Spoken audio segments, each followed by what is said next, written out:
Well, good morning. It's an early morning show today. I thought I'd say hello. See how everybody's doing. Just rolled out of bed, and I was thinking about this the standard us them dialogue and division of culture and the obvious tiers of what they're doing in society. And to say there's not a they is really, this whole we're all one. I mean, I don't know where in my mind I was ever on this mentality that we should split society up into people that are going to be in the Facebook or the metaverse, even though that means just mind. But like this whole digital realm. You ever seen Ready Player One? Ready Player One is so close to reality, so close to what's going on. How do we? How will we navigate this in the future here? Because certainly, there's nothing. There's nothing. It's like to stop technology and the forward progress. And I use the big air quotes around progress. And using these, because I'm not against tools or technology or progress in that regard, but the between the false narrative of things and then the splitting up into different it's like a caste system. India has used it for quite a while. There's always been the bourgeoisie, the proletariat, the haves, the have-nots, the different walks of life, the different. Hey, I'm a CEO. I pick up the garbage. I'm a gutter snipe. There's all of these. They'll always exist, but this is very blatant. And there's no stopping it, is there? I mean, as much as we want to go, certainly there's the don't acquiesce and don't comply to certain things. We get that part, but it's not going to stop it from happening. That there'll be people with their goggles on, living in an artificial matrix. I mean, there's levels to this. There's like, it's so incepted that we live inside of this reality in our mind. Then there's this thing out here, and then there's our dream worlds that we live in. And is this not a dream too? And then then there'll be even more layers to it. I mean, now we have this computer system that we're playing with now. But as soon as people put the thing on and they have the goggles on and then they're fully immersed in it, like, like in the Matrix when they're in that, I guess it's like a incubation tube or something. I don't know if it's incubation you'd call it, where they're just sitting there and they're living out their life in an artificial realm. But how artificial is it? And I'm just trying to give an objective view of this, not looking at it as good or bad, but looking at what it is. If they're sitting in this tub of goo, here's your body sitting in a tub of goo, and you're connected to all these things that give you the sensations of living here, just like this, the same sensations you have, and the same smells and tastes and touch and texture. What's not real about that? I mean, this is what people would say, but what is the benefit is you could do all the things there that all of your lower realm fantasies and all your higher realm fantasies, whatever they are, just how weird or strange it's not real is what I mean, as real as it is, they would be, oh, that's not real, it's in a computer. You could, you go to play GTA, Grand Theft Auto, and you're out here strangling hookers, shooting people, driving around, crashing your car, doing 150, and you don't die. You can all sorts of different all sorts of things you can you can do that you couldn't do here. So, I mean, hey, look at all the positives, right? All the things you do here, but you don't end up dying. So how long would you be in that incepted dream? Because I mean, and at what point you sitting there and you got a tube. This is an eventuality if you don't think it is. You got a tube coming out of your ass. You got a needle in your arm getting fed nutrients. How long would it keep you alive? And at what point would you not even recognize that you're in that system? You're in that game. You're in that artificial. Because as far as we can tell, we'll call this a natural world. I mean, this.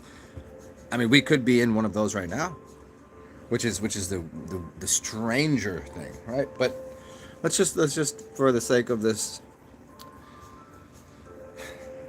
progression of logic of this little game here, let's just assume this is the real world.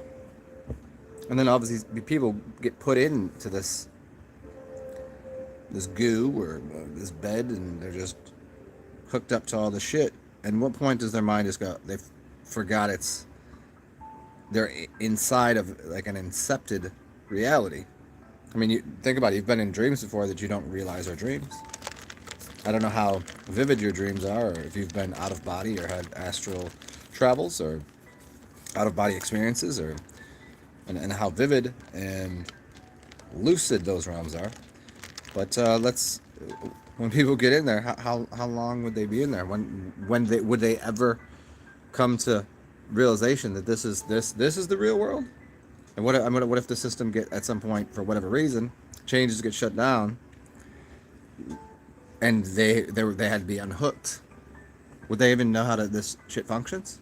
Because they wouldn't be able to use all of the, I don't know, whatever you could use in that realm, which seems to be, hey, you can take you can flip a car over. You can't do that here, can you? You can do all these weird things there that aren't possible here. I mean,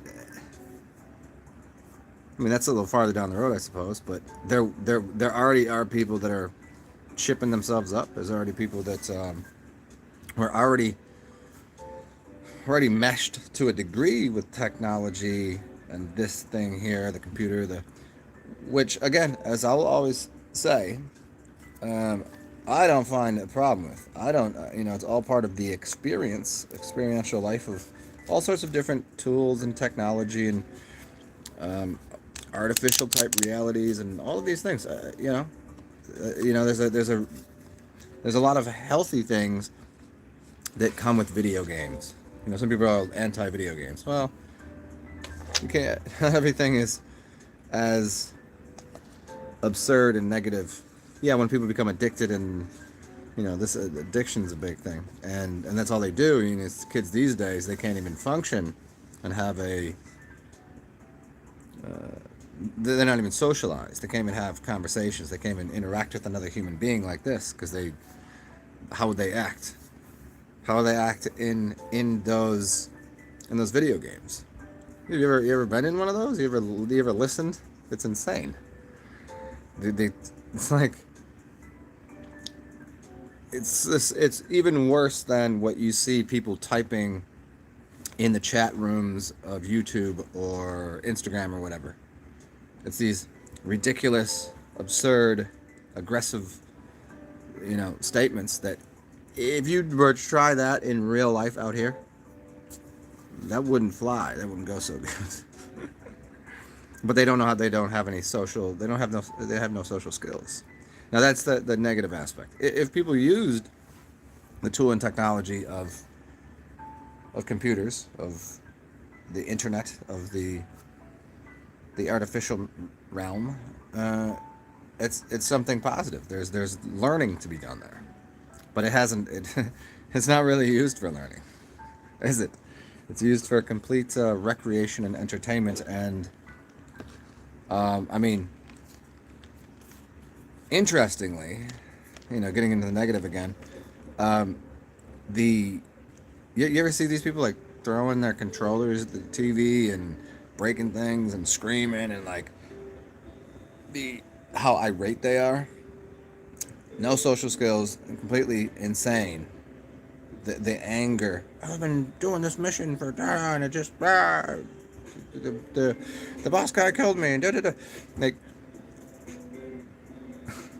it's Ready Player One and that what's that cartoon where everybody's like in it's like fat people in chairs that just push them around and they just got feeding tubes and they're just everything is so digital that they're this thing whatever this crazy body that we were born into it's a lump of nothing.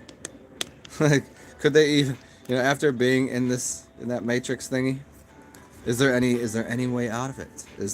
Could they even function? Do they have they'll have no muscle mass, they'll have no there'll be no reflexes, there'll be no their body would it's kind of like because their brain is now operating something on their body's just sitting there. It's useless. They would be absolutely useless in this world out here, making if they had to eat, like literally if they had to get food, they wouldn't even know how to do it. They couldn't. I was listening to what is his name? Oh, he made a couple documentaries, Esoteric Agenda, and he was getting into this idea. He's getting this concepts about the. I didn't listen to the whole broadcast, but he started to get into, what becomes of these people? How will they exist anymore? What will be the purpose? Like, where will the food be coming from? Is this the idea of robotics and farming done by robotics just to do that thing to feed the people within the matrix? And he was getting into the good purpose, which is to let the planet heal. This is why there's smart cities.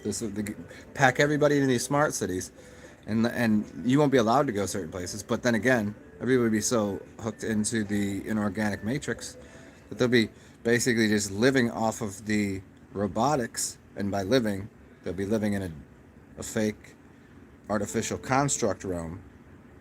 Well, robots farm the rest of the land so they can make some gruel to feed these people through like some needles in their arm or whatever to give them nutrition. But then again, we also have this whole agenda to make everything plasticized. We'll make it out of ants and bugs and stuff. So it's hard to say what would even be the point of farming anything, because they can do everything pretty much artificially that they want to do. They're already going the route of making everything so plasticized and vegan or whatever. Are they, going back to the Matrix again? How much are they? Because there is us they. There's no way about it. There's no two ways about it. That there is classes and castes to the system. Are they turning people into just batteries? I mean, have they found no use for the humans anymore? Like they've run amok too much. And are they human? Are they robots already? Like Westworld? I mean, there's so many things that go into this. Like what is as we're traversing this insanity that's occurring around. Hey, what's up, Divine? This insanity with this false narrative of the sickness, which is so insane. We're already shut off from any social interaction in a big way. How many people are like, oh, I don't even want to deal with anybody else.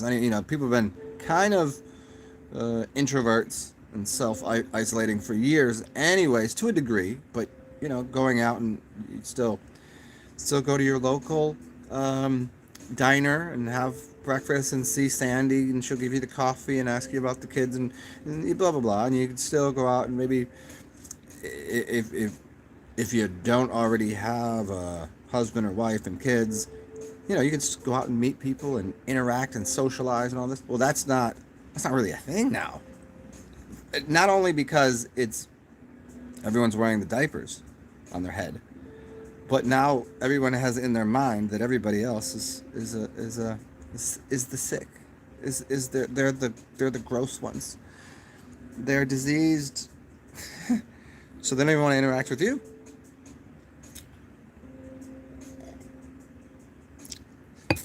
So where is this leading to? What is the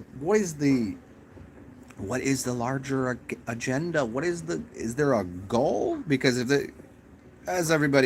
we just take a little side step here, life is everlasting. When you die, you move on to a new experience anyways. That's what I get out of the round. This is what I know.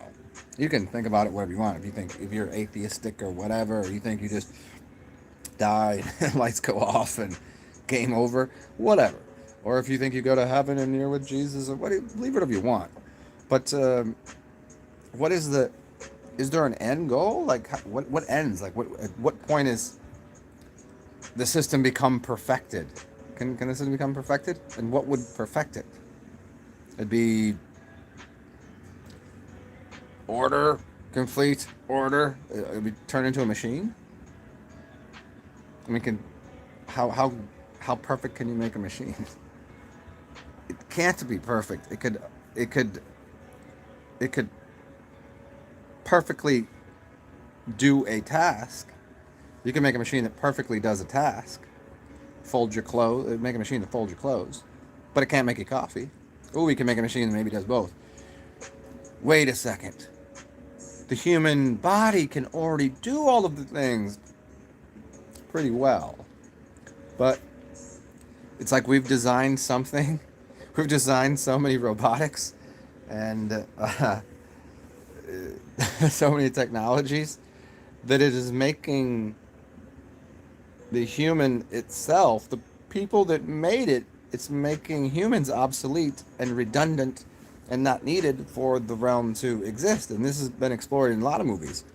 It's like your creation overtakes you and becomes, and basically it's like when the system is like, it's like in Tron, and when Tron designs Clue, and then Clue is trying to get rid of Tron because realizes, what is his name? Tron? Whatever. No, Clue is the guy. What is the living guy that's in the game? Well, the Clue is trying to get rid of him because he's saying he's the problem for the system to be perfected, and he said to Clue, make a system that's perfected.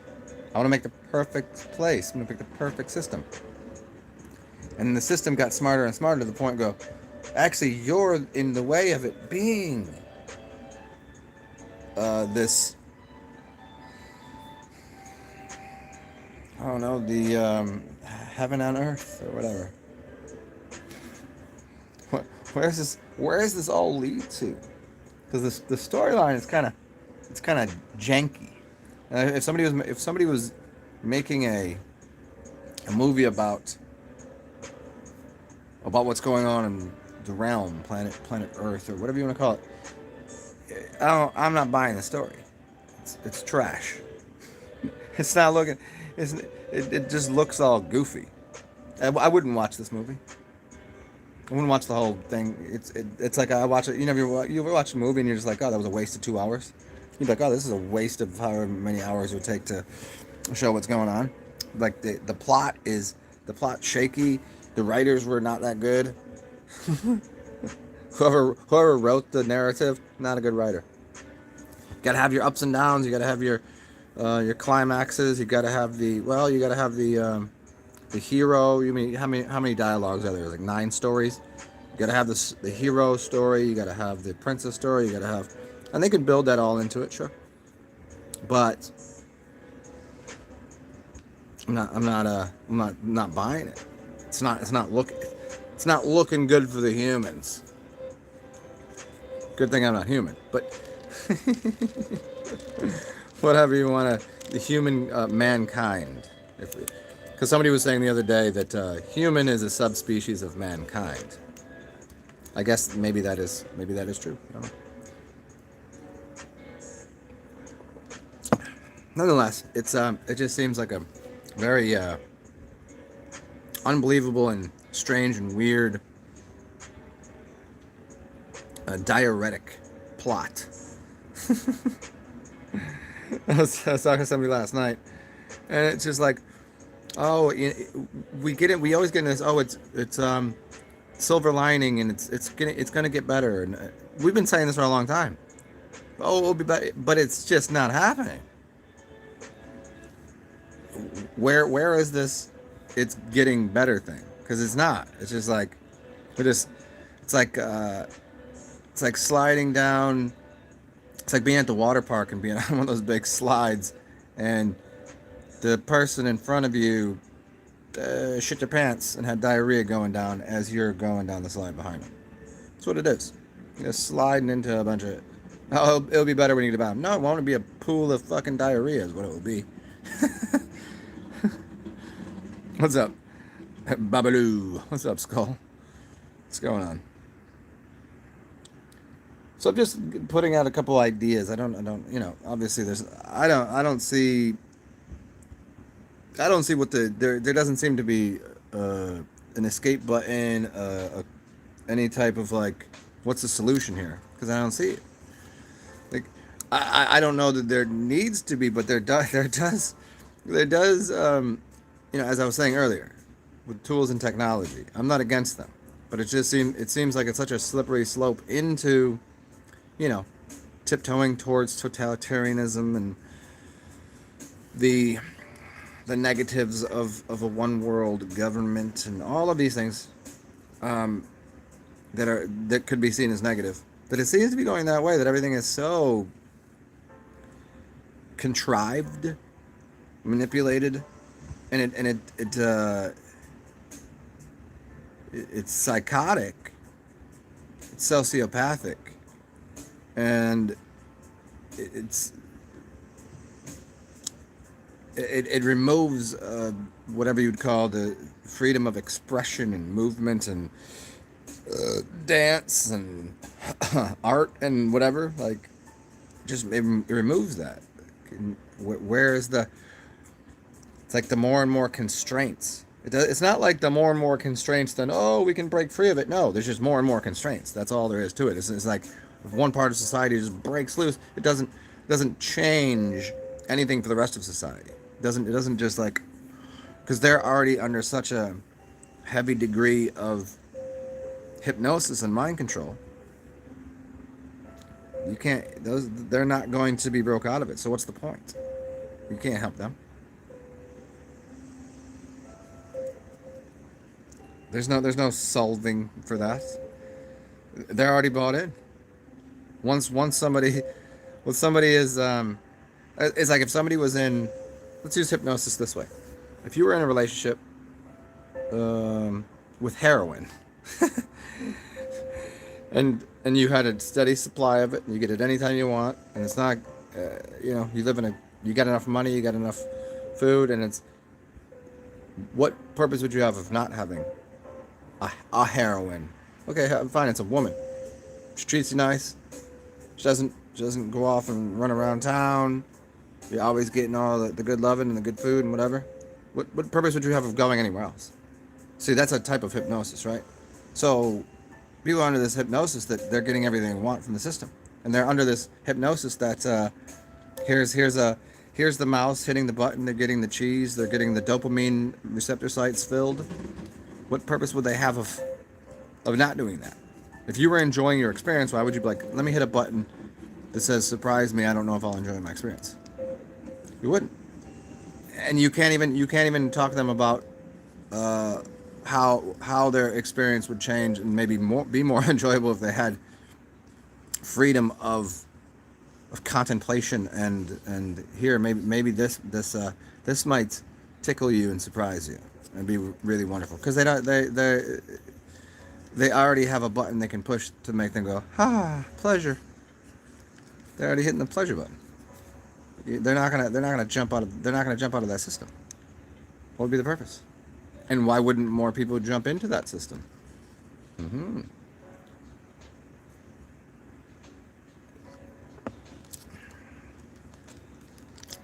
Like, what's the purpose, man? What's going on here? Can never tell. I for many years, living a purposeless life is a great thing. I don't, what's the purpose of a butterfly? To flutter around. What's the purpose of a bird? To sing. What's the purpose of most animals and species? Their purpose is pretty singular. It's just to be there. I mean, as far as I can tell, I think the simplest way of looking at life is just to be here and participating in it. That seems pretty simple. But having that larger, leave behind to the next generation some sort of, here's a mansion that I've built. Here's my castle, and I'm gonna give it to my next born. Or for humanity, here I've built a library. I want to put my name on it and give this to. That would be my legacy. Legacies don't seem to matter anymore. Have they ever? Considering most of the true legacy has been altered, erased, like our history. Like, consider it, really. How much of the more that you look into it, the more you find that everything that we think we know about our history, of our species, of our ancestors, it's false. The farther back you go, the more ridiculous the story. But even within the past couple hundred years, you can't find anything that even resembles what's true. So there's no point in legacy. The immediacy of the dopamine response and experience, it seems to be all there is. And even at that, like, I think the only escape is I don't need dopamine. I don't need a sedative. As far as for me, a cup of coffee and a beer, I'm good. And for that matter, I don't even really need coffee. I just like the flavor. But I'm not going to drink that decaffeinated. Decaffeinated coffee is like drinking a beer that's not alcoholic. Like, just fucking drink the way it's made. Just drink it. I think I want to spark up a hookah. That's been my. See, I go through these little ebbs and flows of things that I'll do. That changes. I like that changing and altering little things that I do in my life. It's fun.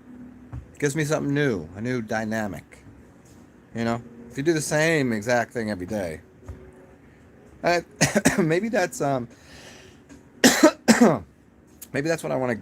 Maybe that's the foundation of the title of the video and what I was talking about. The monotony and the sameness of every day.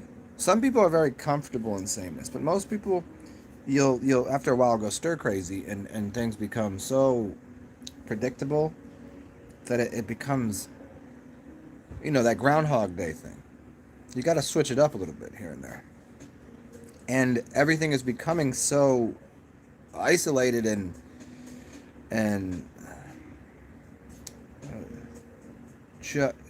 so same. Mask, no interaction. Once you stop interacting, you're not going to have a new conversation. Censorship on social media and stuff doesn't allow for a conversation, therefore no new ideas.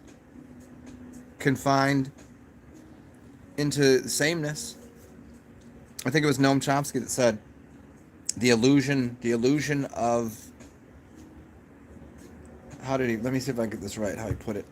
I'm probably going to jam it up, but he was basically saying the illusion of having a choice and debate, any kind of debate. The illusion is that people think they're having some large, like this massive conversation, and really what's happened is it's a very small window of what you're allowed to debate, but you can debate it to no end. You could debate cereal to the point of ad absurdum.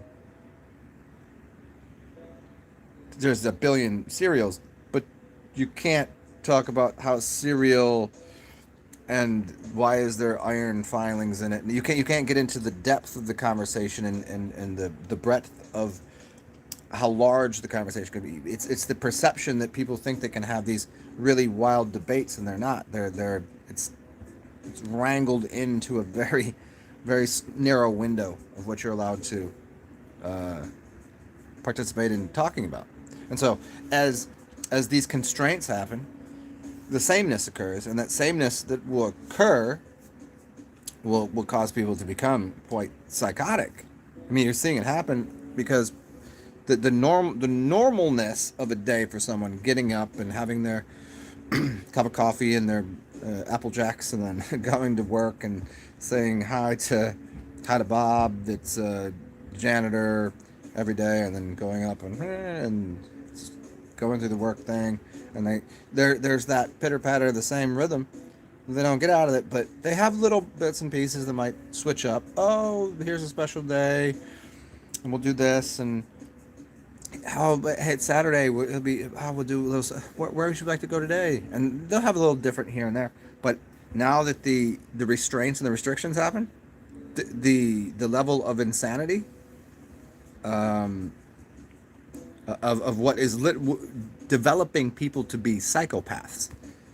Understand the word psychopath is essentially a cycle, a path of a cycle. The psycho continually regenerates the same idea and does the same thing in this way all the time. That if you ask them to get outside of that, they can't even, whoa, what do you mean? Like, what is over there? That's crazy. They think that's crazy to try something that, no, I open the door with my left hand and I take my first step, and you're like, no, try it this way. They're like, whoa, so confused. That's insane. And they're developing, they're creating psychopaths. I mean, they have been for a while, just like, the rigid conformity.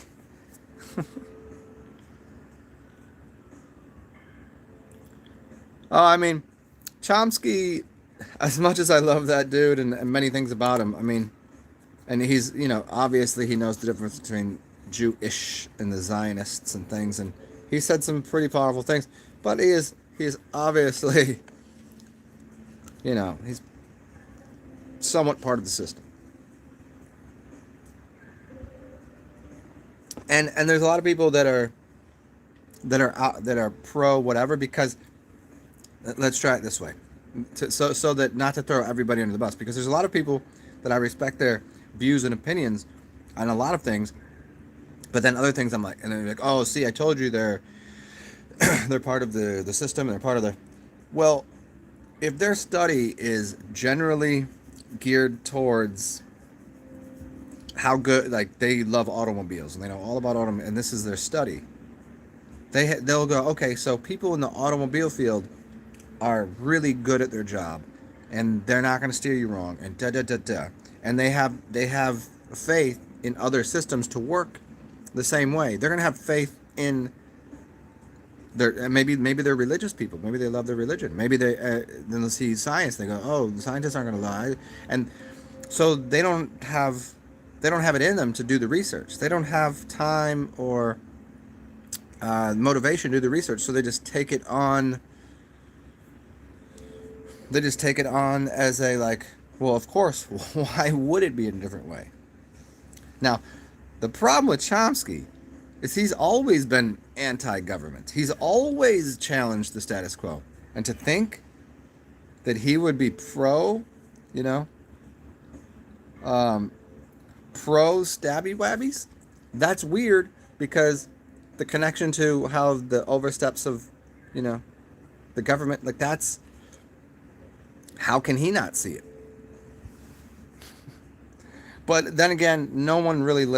I would say today, nobody gives a shit what that dude says. Nobody even listens to him. You ask anybody if they even know who he is. Most people don't know.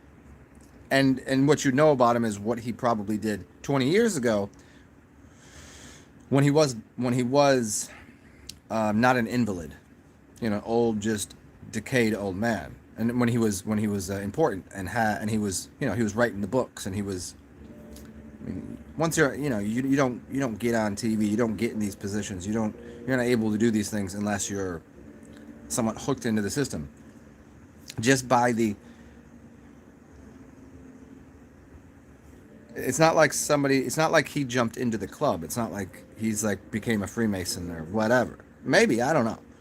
But just because he went to Oxford or Yale or Harvard, just by that alone, he's already under the pinning of the thought processes and that grouping of people. Some people get outside of that, and he did to a good degree, obviously, but he's not he's not what's really good today.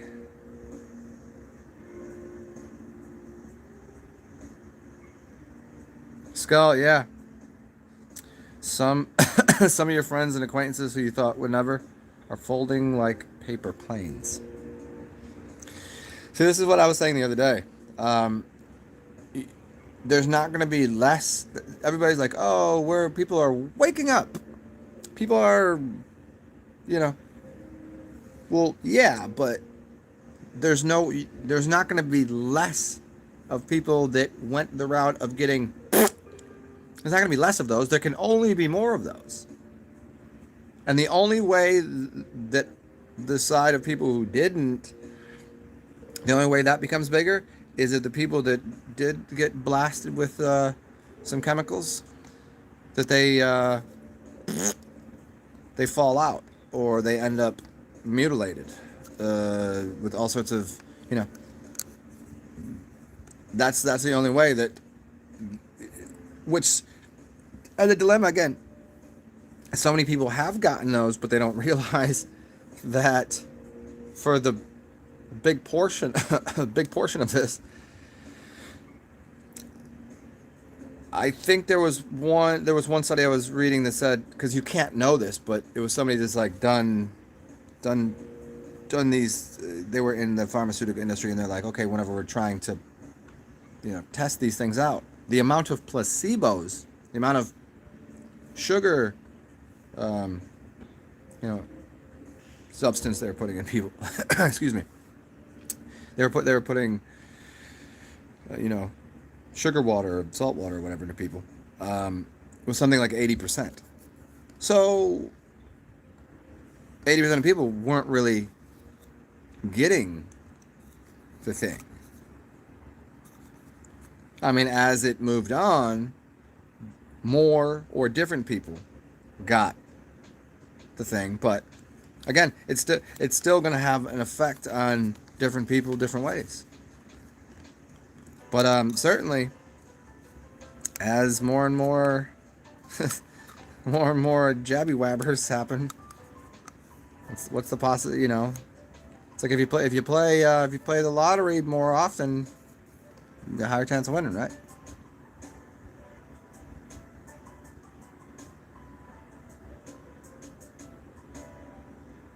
El Guerra. Oh man. Well, I mean, the bright side is like what I just said.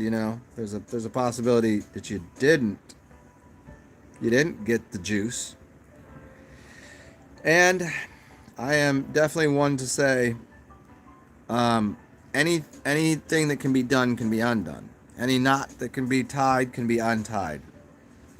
Anything that we're putting in our system can be. A lot of people say once it's there, you're not getting. You're not.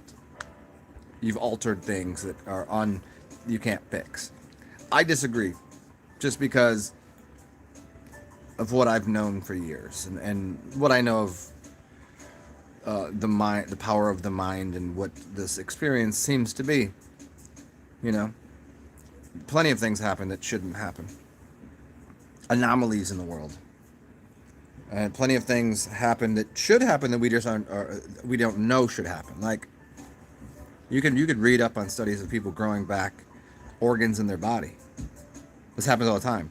Tonsils, gallbladders, things, they'll grow back.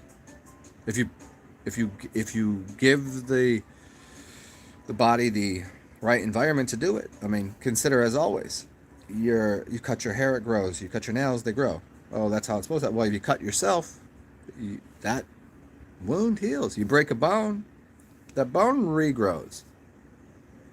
So if your bones regrow, it seems like a pretty big difficult task for the body. The skin regrows. That's an organ. Your skin is an organ. So why not the other organs? Aha. If you get stabbed, if you're somewhere, you cut your abdomen and you cut like your stomach lining, or these things heal. People have all sorts of wounds and things. They smoke their entire lives. Lungs are screwed up. They stop doing it, and all of a sudden they start to heal.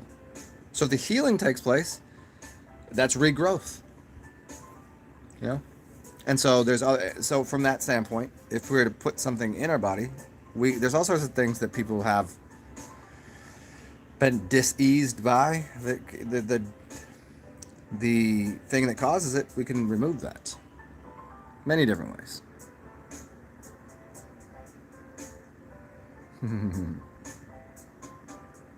Oh, skull for real? UK Parliament is on the verge of that.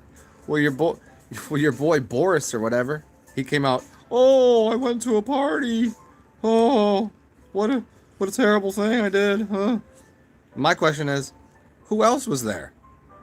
They got Boris in the hot seat, right? I mean, what a dope that dude is, just to begin with, like right off the cuff. Like what a dopey dope he is. What a dodo bird. But they got him just because he's the prime. Is he the prime minister or some shit? Is he like important for you guys? He's a real toolbox, huh? Um, and that's proof that either you people are really really dumb, or that the system, like, who would vote that guy in? It's just as silly as like really believing that the old Biden dude got voted in or something. It's insane. Yeah, I know Americans are stupid, but like I don't think they're that stupid. But anyways, yeah, like he's at some fancy party. How many other people were there? Why aren't they being put on the So what are they going to do? Replace him with somebody that looks like they might do a better job, that sounds like more like, oh, I will be a good leader and I will not do the partying. I will be masking and wearing diapers every day. Like what?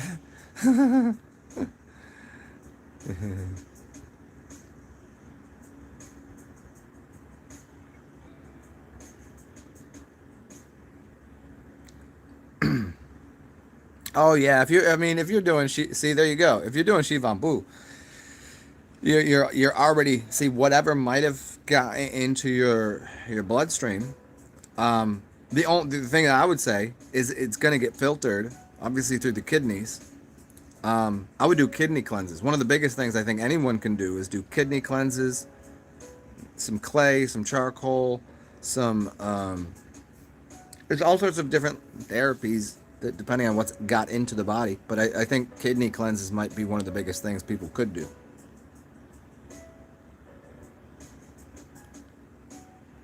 He's a snap-on toolkit, I mean, really, when you really take I don't even see why you'd have to take a hard look. But if you just look at what's presented on TV, and years ago you could have made the case that, okay, Ronald Reagan, even though he was a B actor and there's no reason, but you could have said, this looks like a politician. It seems like something's going on. It seems like some business is happening. You could look at the world leaders and people in places of, health ministers and say, oh, these people look somewhat healthy. Now we look at things and we go, what are these things? Health ministers that are 300 pounds that look like they have a milkshake in McDonald's for for a snack after breakfast, before lunch. You know what I mean? Like, these people, they're so confounded with language and just silly with everything they do, how they talk and what they're. I mean, always known they have agendas, but like now it's just like, how are people buying any of this? Like it's like they're taking the piss, having a laugh, to some degree, to go like, these people are still putting up with this. People still believe that these people know what they're talking about, and they're just not reading something. Like, how could you? Like, do you ever see the Belgian health minister? You ever see that thing? You ever see these people? How do they take themselves serious? They're like, I'm the state of health, and I'm gonna tell people what health is. I'm like, you want to tell me about your diet? You wanna explain to me, what do you consume every day? That's who you want to take. That's who you want to take advice from. That's who you listen to. People eat their food out of like a KFC bucket. Yeah, they eat. I would say most of these people are eating out of a trough. You know?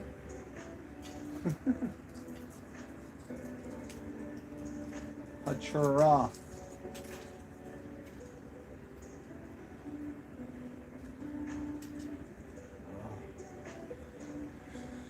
Hey, you guys want to give me a second here so I can go refill my cup? How about that? We'll do a 30% 30% a 30 second. Well, give me 2 minutes. Give me 2 minutes break here. And I remind you, if you want to, you can always assist me. Cash App, PayPal, Venmo, it's in the description box beneath. And if you ever need to get a hold of me for any personal issues, TheoLuminous, it's in the description box. You know, you can always donate like $1 or $2 or 10 or 1,000 or whatever. Or put me in line with somebody that's got a lot of money, because I'm trying to get paid. I'm tired. I'm trying to get in with the elites, and then I'll shake it up in there and see if we can't get people to stop eating fried chicken buckets or something. I'll be right back.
Okay, we're almost back.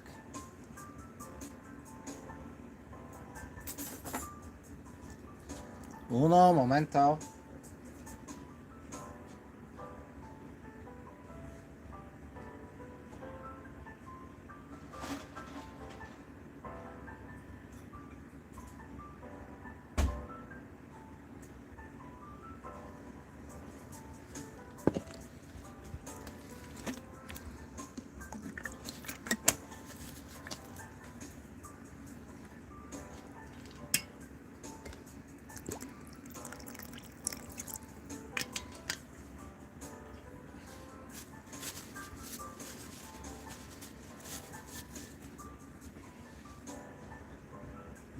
All right, I am here.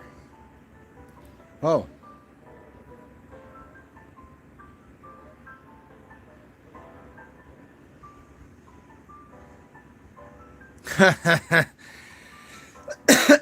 Hey, Divine, that's funny. Maybe the physical therapist should do what she teaches. I've often, I make fun of myself about it all the time. You guys know.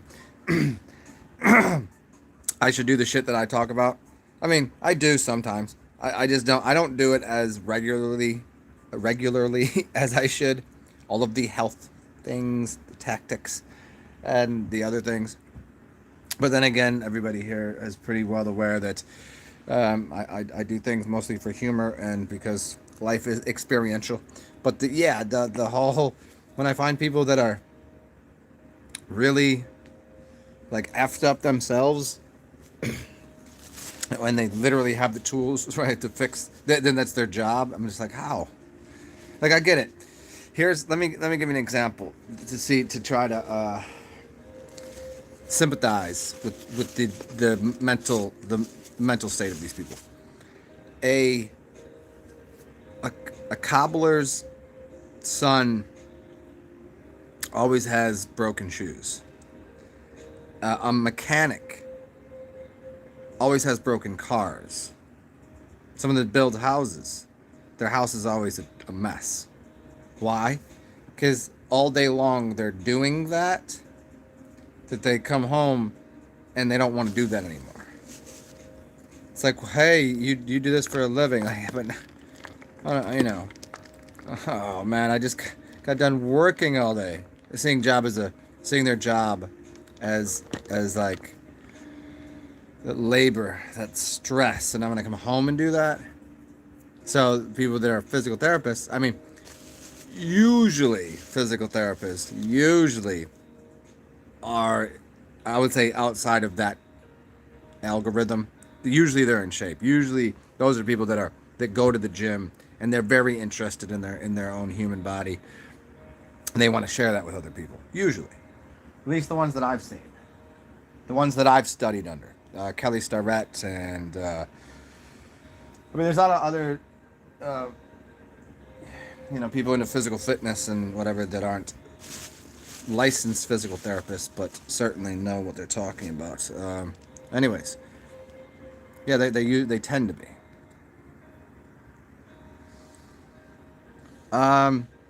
Hey, El Guero, hold on. So a kidney cleanse?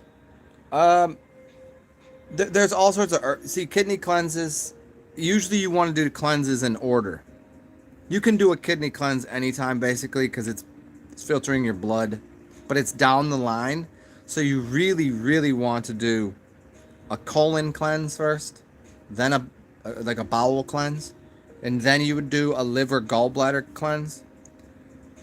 The liver gallbladder usually they tie together because it's usually the same thing. I don't know that you could separate the two, and I guess you could just in the sense of doing like coffee enemas. It's more of a gallbladder release than anything. Well, no, I guess no. That's more of a hepatic valve release, where the using a grapefruit and oil cleanse is more of a gallbladder release. I think that's how that works. But anyways, you'd want to do those first, so that way, because those things are happening before all of that comes and goes through the kidneys and bladder to become your urine. That would be, although you can use certain herbs. I know I'm kind of all over the map on this, but you do it in an order. before you got to the kidneys. So bowels, liver, gallbladder, then the kidneys, and then the lungs. But the herbs for the kidneys. Look up Dr. Christopher, and look up what herbs he uses. Don't get his pills. Sorry to break it to you. Just find out what he uses and get the good version of that. I don't, off the top of my head, I don't know what the best, easily accessible herbs are. Burdock root, I think, is one. Man, just look up Dr. Christopher and look up kidney. I mean, you can get back to me and ask me which ones are best after you go through it. But yeah, you should find a pretty simple list of 10 different herbs, because there's so many different herbs that are going to help cleanse the kidneys.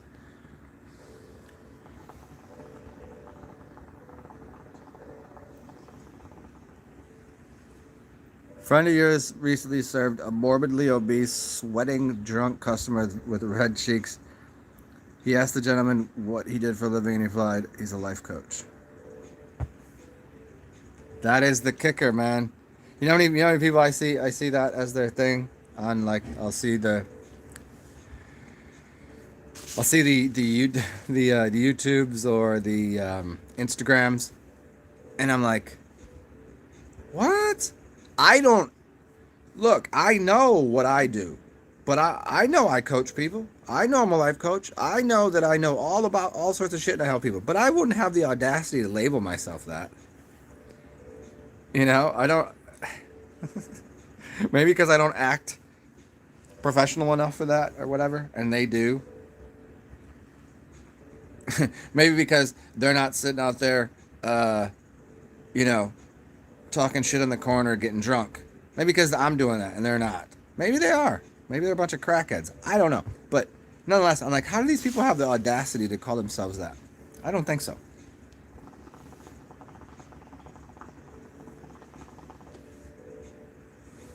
If they're a life coach, I don't want to practice life. Not if they're coaching. Mr. Mannion, what are you doing, dude? Mr. Mannion.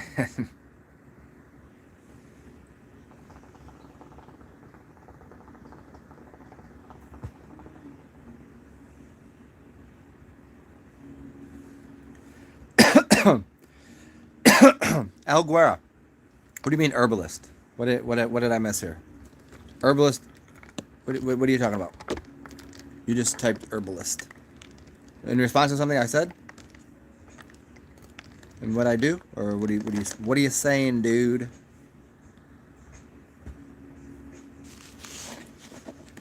As I'm sitting here right now smoking some herbs, man.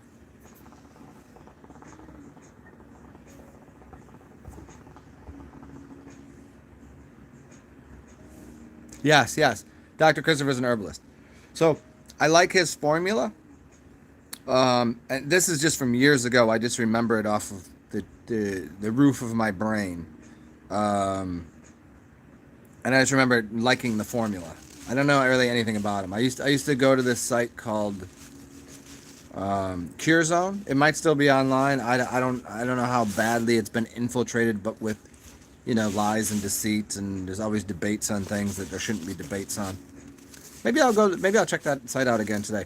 But there was a lot of people on there that were really doing, like Hilda Clark, Dr. Christopher, and while I like the formula, it doesn't mean I don't like anything to do with supplements or pills or, you got to source them either, or know where they're harvested from, or get them fresh, or tinctures are a good idea, except for you're going to pay way too much for what you're getting, so it's better to just make them yourself.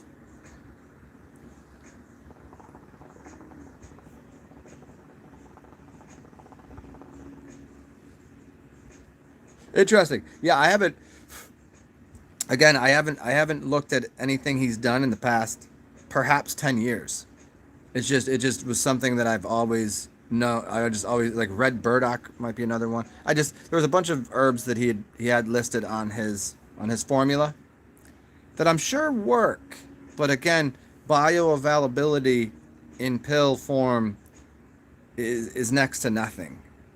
So a lot of what's happening there might be the sodium content. It might be because I don't know maybe his pills are actually good. Maybe they're filled with actual plant life. But then depending on the oils left in there, depending on so many different things, I don't know. I can't account for that. I can, however, uh, I can qualify that whatever his the herbs in there are a good idea. Ah, blue lotus, nice. I have, I've got a little blue lotus and the stamens, lotus stamens. I found that that goes really well with wine, white wine. I think I have some. Let me see. Let me go check. Hold on.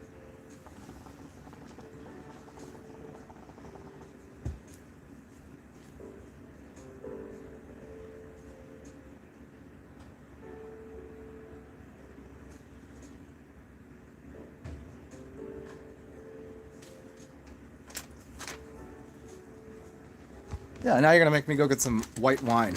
These things, lotus stamens. Ne- Nelumbinus nuciferae. Yeah, put that in wine. And there's a reason that it works better in wine than making a tea. So here's how herbs work, and a lot of people don't even recognize this. That depending on what part of the plant it comes from, or the tree, depends on the temperature at which it will degrade the alkaloids and other chemical compounds that are helpful to the body.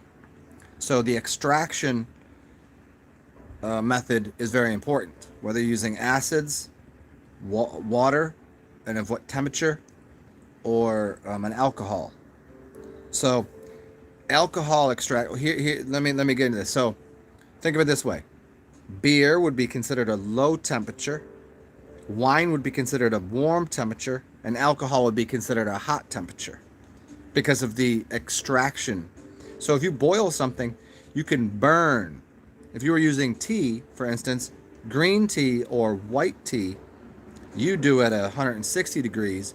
Black tea you do at boiling, and then you have red and a couple others that are fermented differently that you do at lower temperatures because you don't want to damage it.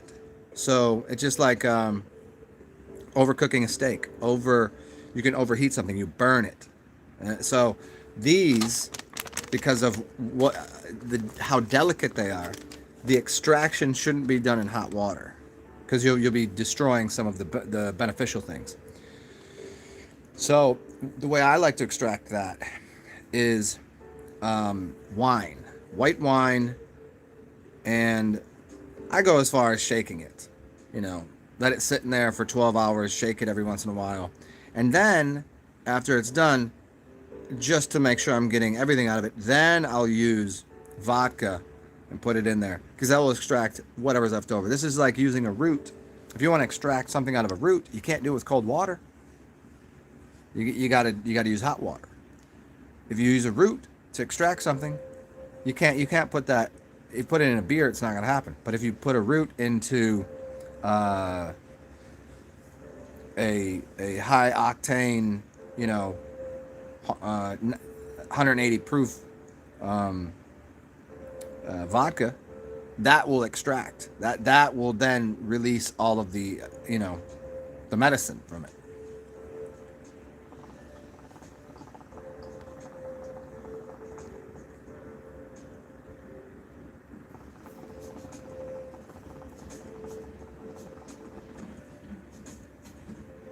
Galantamine is extracted from red spider lily. Red spider lily. No, I suppose I suppose Blue Lotus, Blue Lotus stamens perhaps has the chemical galantamine in it, but I'm pretty sure it's specifically found. I know it's specifically found in red spider lily, and I'll double check that for you right now. Hold on.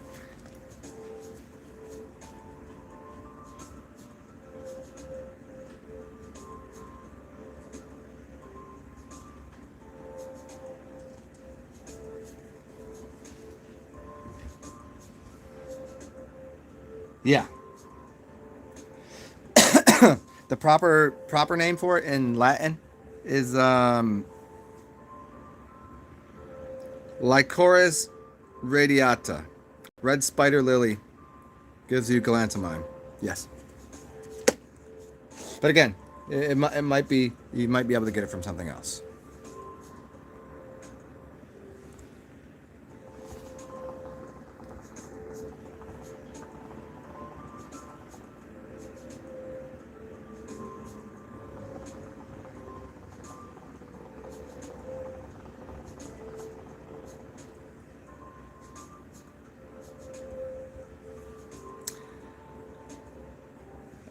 And there, when you use galantamine, if you want to use that to access the dream world and have more lucid dreams, um, it's advised to use something, I believe, like a MAIO inhibitor, which helps for that to, I guess, apparently get into the brain and do its job.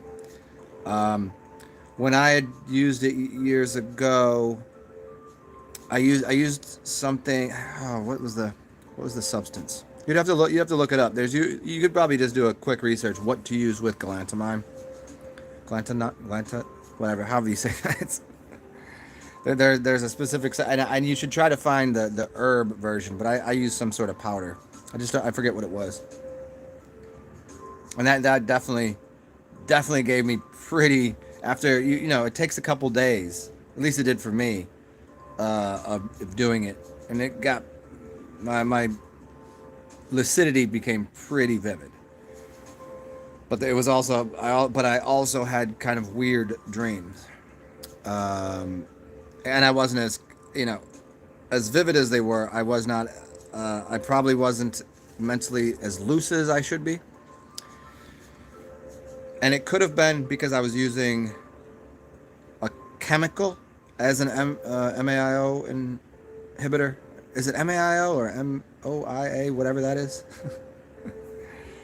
And it wasn't a plant life, so that could have been a cause of it too. Oh, choline bitartrate. Yes, thank you, Skull. That's exactly what it is. Choline bitartrate. Now, is that if Skull, if you're online checking it out, is there a way of accessing that through plant substance rather than just getting because that's what I was using, and so I'm wondering if maybe that was causing a little bit of, you know, and isn't that like a workout substance usually? Is that what it's usually for? Choline? It's like building muscle.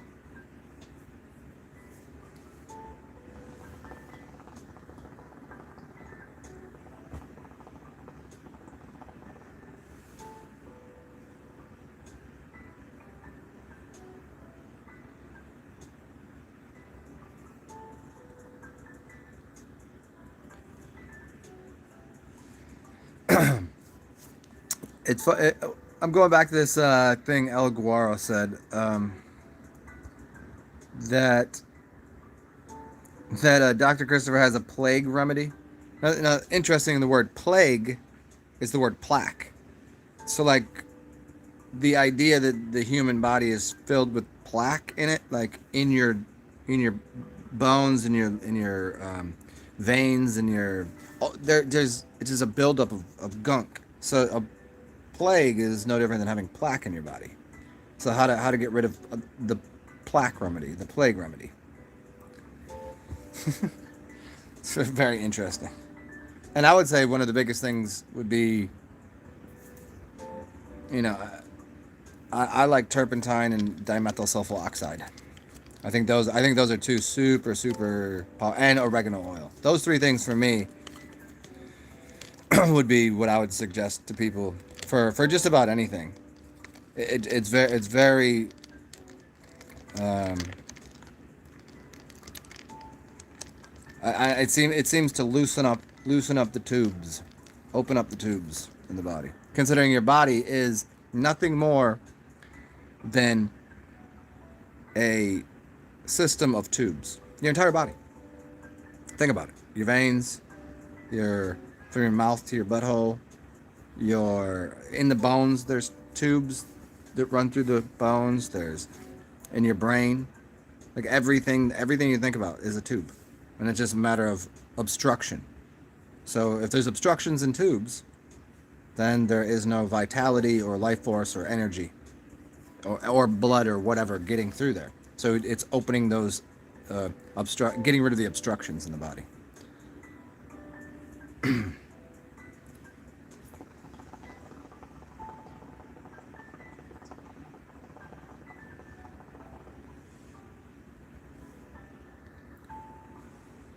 Monoamine oxidase inhibitor. Now I gotta look up. Now I gotta look up what exactly that means.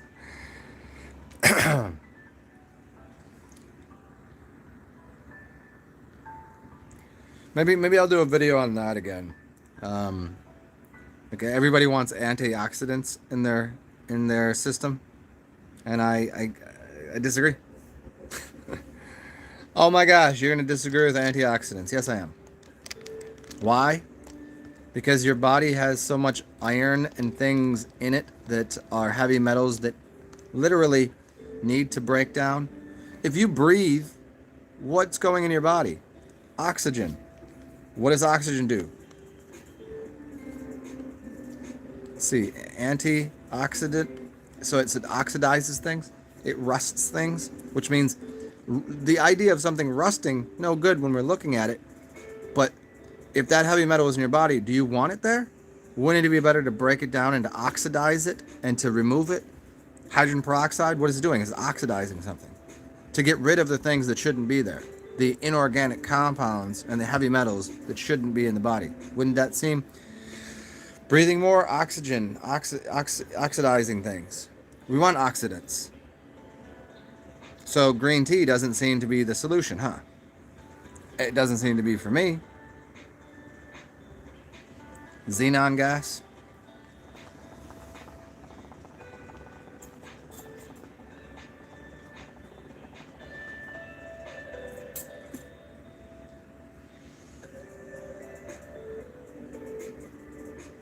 I don't know xenon, like the purpose or whatever.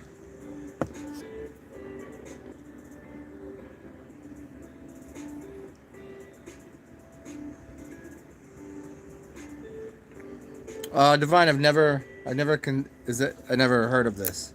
I mean, I would just consider the closest thing to liquid oxygen would be using like baking soda,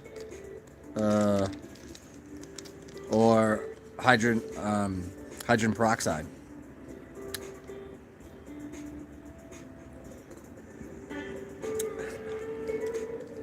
And see, I don't really know if hydrogen peroxide we can. It just seems to be of a potential hydrogen, and oxygenating. It has an oxygenating effect, just like things have a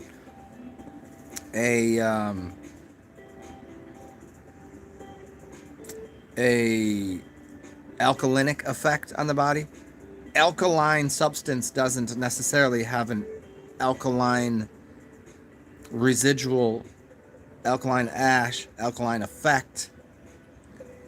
Alkaline substance doesn't make the body alkalinic. It doesn't alkalize the body necessarily. There are plenty of acids that will do that. So it's in the same breath. There's things that will oxygenate the body that are not oxygen themselves. It's not oxygen itself. It's the process that causes the oxygen to happen. It's when people say they have cars running on water and that it's breaking the hydrogen and oxygen bond. Well, I don't believe that to be true whatsoever. What's happening is the metal that's in the water, has electricity running through it, the ionization of the pieces of metal are producing the bubbles. It's not the water being broken in part. It's the ionization of the metal. Still, it's an effect, and still it's an upgrade to what we're working with in other, with other things. But in the same way, when we're breaking down heavy metals and things in the body, it can oxygenate and remove things. So there's things that we can use that are not the substance itself, but the alchemical reaction, the chemical reaction causes the oxygenation of the body.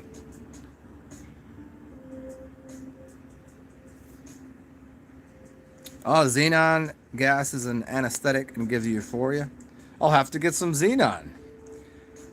Hamilton Morris? No, I don't know who that is.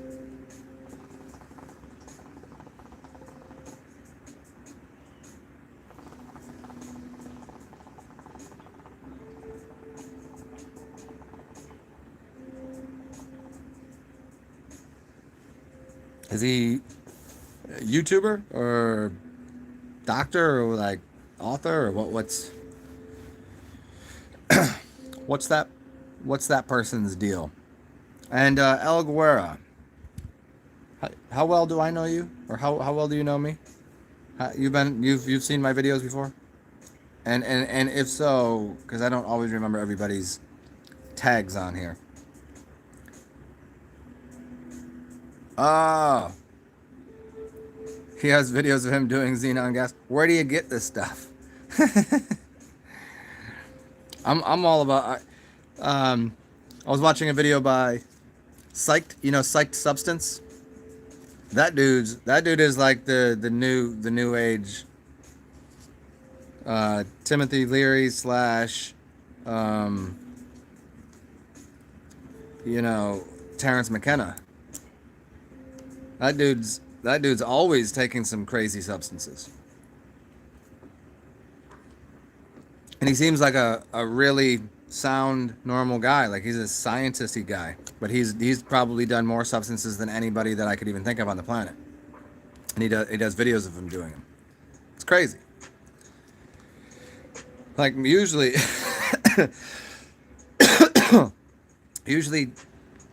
people after doing enough psychedelic substances, their general demeanor and outlook and thought processes turn into, I don't know, usually people become a pile of mush, and their brain doesn't necessarily fire the way it should.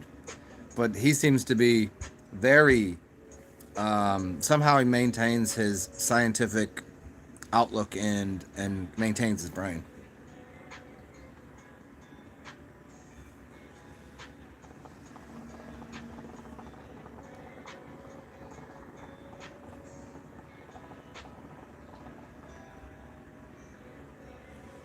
Okay, I'll check it out. Hamilton Morris. So yeah, check out Psyched Substance if you're into that kind of stuff.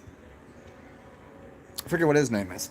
I haven't really watched too much of his stuff in recent years, but which only makes me go, wow, I used to watch his stuff, and so give him a couple years. I wonder what new substances he's done. I'd be interesting. I'm sure he probably has a video like, and if he doesn't, I'll try to get on his channel and tell him to do a video. On all, like, list all the substances he's done. Which I was asking people the other day, as humans, how many different chemicals and substances have we ingested throughout the years? Oh,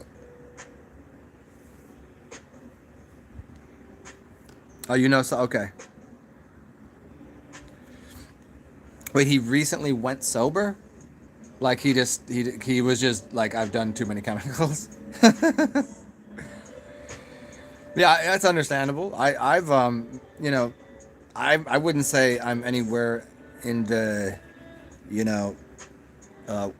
Grateful Dead kind of substance using. I've done enough different things, but there's plenty of times I'm just like, oh, I'm done with that. Like, the only thing I find myself even remotely attracted to are like maybe like things that I don't even do that often. Like I like DMT.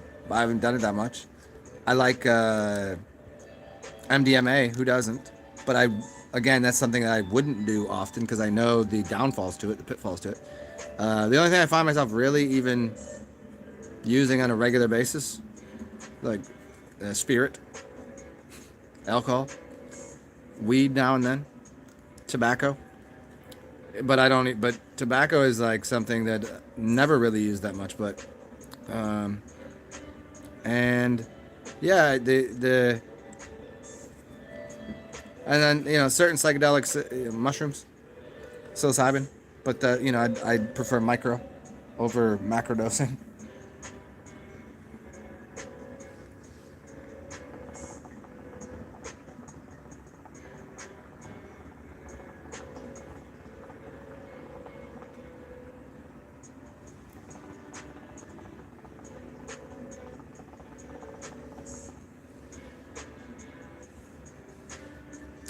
Divine, you're saying like now you are, or your entire life?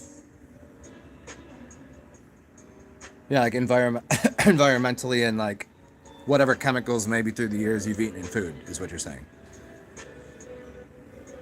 Yeah, I don't really,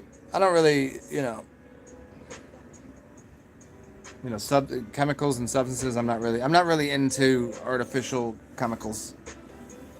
There's not too many that I think have very much of a place in the human experience. If it's, I, I like organic compounds as they are, but then the idea of being an alchemist and using chemistry to refine a substance, I think, is a great idea. But I think a lot of times we've really gone in the wrong way making substances with the intent of putting a patent on it and making money rather than what can we do to clarify the butter or clarify the substance to make it a benefit to humanity.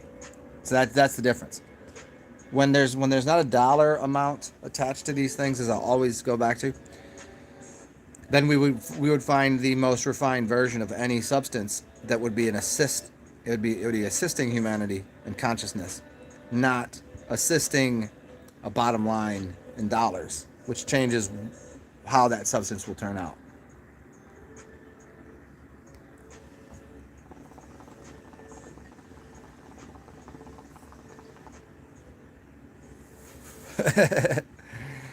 Yeah, I would say I don't do drugs. I am drugs, and I would stick very much with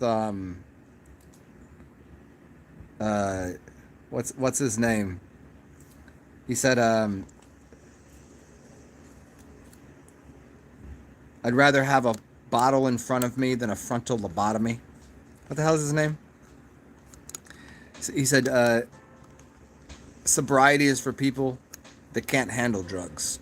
Like, and it's all drugs to me are part of the human experience, but some shouldn't be used and some should be used in very limited fashion.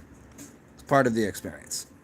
I think being, and if somebody wants to go through life completely sober, go for it, whatever that means. But but usually, I would say not you, but most people, if you don't have dreams and you haven't had other strange experiences, you don't have anything to set sobriety against. People don't have a backdrop for, oh, that feels like that. Oh, that's how my mind works, like that. And there's this thing over here. It's like someone that lives in a small town that has never experienced a big city. It wasn't Bukowski Guerra. It was Tom Waits. Tom Waits. Bukowski I like just fine. I think he's funny. I think he's a great writer, obviously. But no, Tom Waits. Rather have a bottle in front of me than Tom Waits.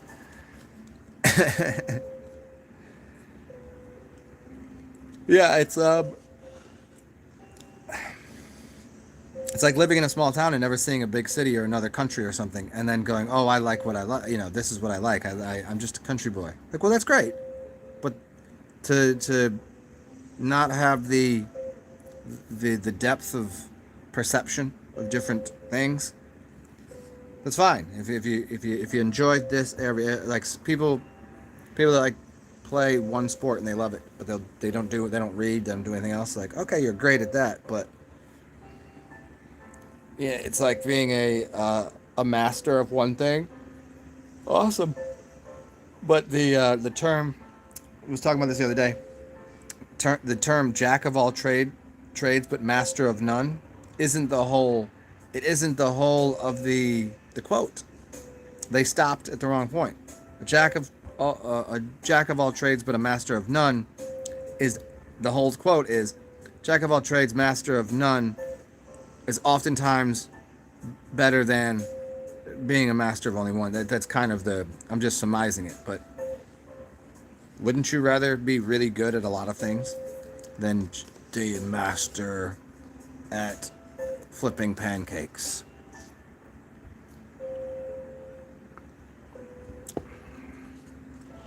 Because you know, having that field of vision and depth of knowledge into other things can really make you appreciate other things. You know, differences in and how and what you're doing. Like, if you're just really good at one thing, when you do something else, you look at it from a different lens what you're doing, and you can see you see things from different vantage points.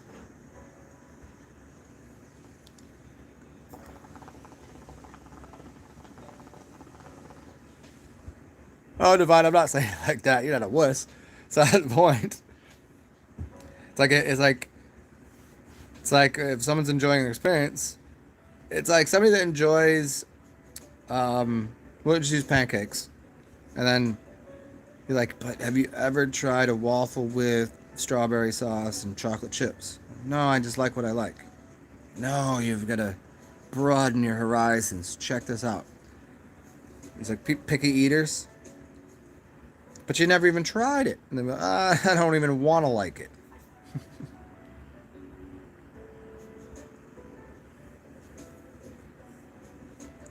What are my thoughts or experience on dipping tobacco? I did it once, but I was also working at the airport, and somebody there did chew all the time. I didn't like it. I thought it was fucking head rush. It was goofy, and we ended up wrestling on concrete. But that's just because he was a hick. I don't know. Sure, I mean, tobacco is a sacred plant. There's all sorts of, and again, you know, the stuff that you're getting in the grizzly or whatever, it's not. Just take me to the plant that hasn't been sprayed and is doing his damn thing, and let me roll that up and get the organic, non-bullshit, extra shit in it. Let me try that. It's kind of like smoking mapacho or Nicotina rustica from, you know, Peru or whatever, or it's different than smoking a cigarette or with all the chemicals and shit, or even some cigar companies. Like, I can't inhale a cigar, but if somebody hands me a cigar that's mapacho, you inhale the shit out of that. It's a different thing. So yeah. I mean, I just haven't done it to know.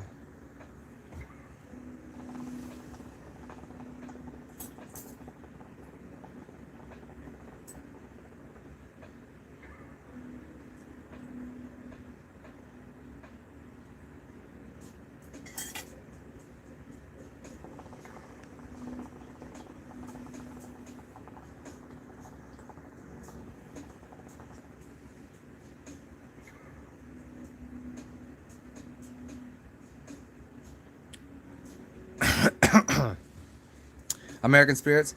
What I heard, there was I'd read something a long time ago, and the weird thing about American Spirits, I don't know why or how, or this is just some random shit I read, that it has something like 9 times the amount of freebase nicotine or something. I mean, this is years ago that I read this. There's just something different. I don't know if that's probably not the full-on organic variety, but interesting. I years ago I'd smoked a couple Americans. I mean, even recently I probably smoked an American Spirit, and it's much different than smoking a fucking cigarette. I've smoked a couple cigarettes in my life. I think they're fucking nasty. American Spirit was fine. Well, it wasn't as good as, I love cigars. I love it just fucking. What I got right here? I got a cigar right here. This I enjoy. Cigarettes I don't like at all. Fucking disgusting.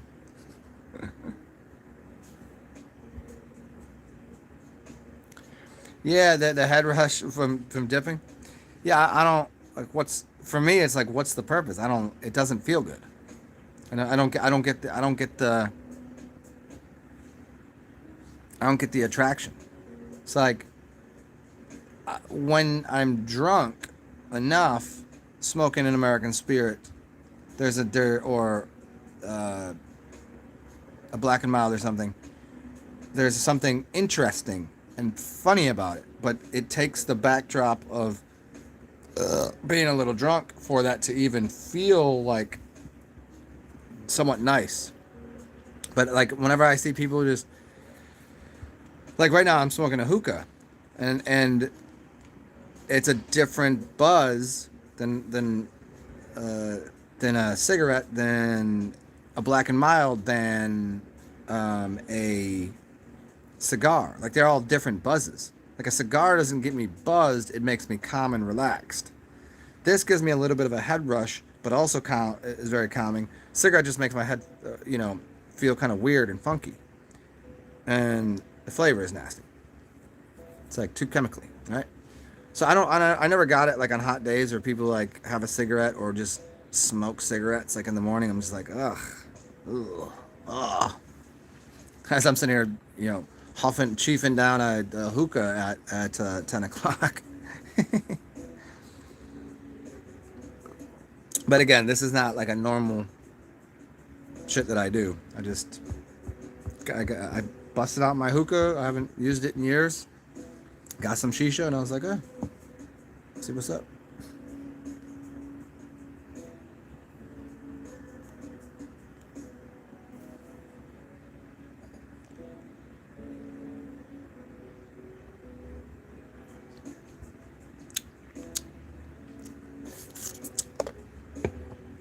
I do thoroughly enjoy in the morning though. On a cool morning, I like a cup of espresso and a cigar and a glass of wine. If I had my druthers for life, and I've said this before, my breakfast would be uh, double shot, triple shot of espresso, a little bit of sugar, a little bit of cream, a glass of white wine. Unless it's really good red wine, I love red wine, but it gives me a headache and it has sulfites in it. Unless it's good stuff, and then it has very minimal, um, and a good cigar. That's breakfast.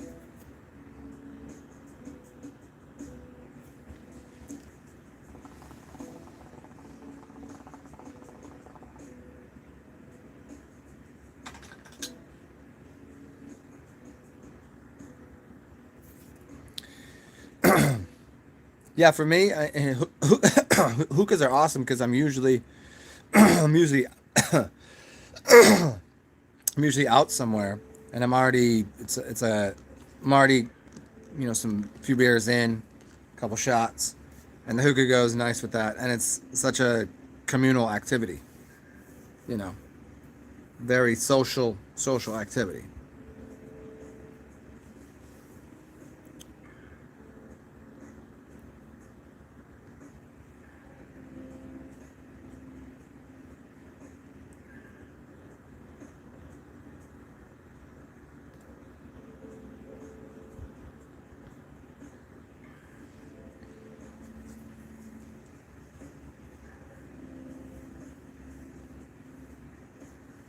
Mm. So back to the beginning of this video and this idea, because I wanna go do something today, and I I just don't know what it is. Because it's just, I don't feel like going and hang out with people wearing diapers on their faces. And I don't know where that would be. Where do you, the mask mandate just happened in New Orleans again. So I'm just like, ugh. It was so nice. People were starting to act normal, like normal New Orleans, how would you, what do they call people from here? New Orleans, Indians, whatever you call people from here. They were acting normal again. And then here comes this stupid ass mask mandate, and everybody's got diapers on their head. Who do I go interact with? You can only just sit here in meditation and be to yourself so long. New aliens. El Guerrero, do I go to any hookah lounge in town? I used to. I don't even know if it's still open anymore. There are a few. There's one local that I don't prefer the place. I don't really like it, and I've only been like once, and it's become a little prohibitively expensive, and the whole thing that's going on, like who's into like taking their mask off and handing you this thing, and then the only way people are doing that are people that really, like, you'd have to have a special group of friends to do that, and then you got your here, put a different tip on here and da da da. Nobody's getting down with that. It's like that. I'm surprised that any of these places are still in business. The couple opened during this thing, which is interesting. I just haven't been any because once you sit down, you're $20 in, just sitting down to get a hookah, and then obviously you can probably get a snack and a couple drinks. So like, I ain't got it like that right now. And I don't know. I don't have like the friends that I used to have to do that with. They don't live here no more. They ain't got jobs no more. Yeah. New aliens. Yeah, that's one. New aliens though.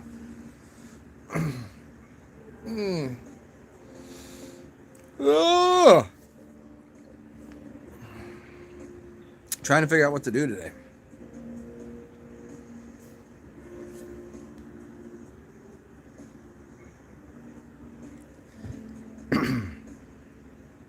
Yeah, I mean, but chill at home. Like, there's only so much.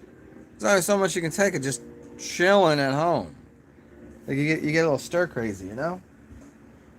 It's bogus, man. It's like dating is, that's not even a thing really anymore. I don't even know. Honestly, I don't even know how people would be doing it because everybody got the stabby wabs and they're wearing masks. Like, what? You gonna wear that while we're messing around? You gonna let me go raw dog, but I gotta put a mask on? That's crazy. I don't get it. I'm sure that's happened, and I mean, that mentally thinking about that it breaks my brain. But factually, I'm certain chicks be out there with the mask on and letting dudes hit raw dog.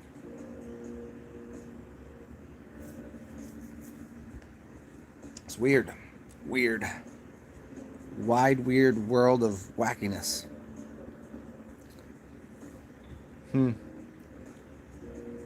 Well, check it out. I think I'm gonna get myself a little snack for the breakfast.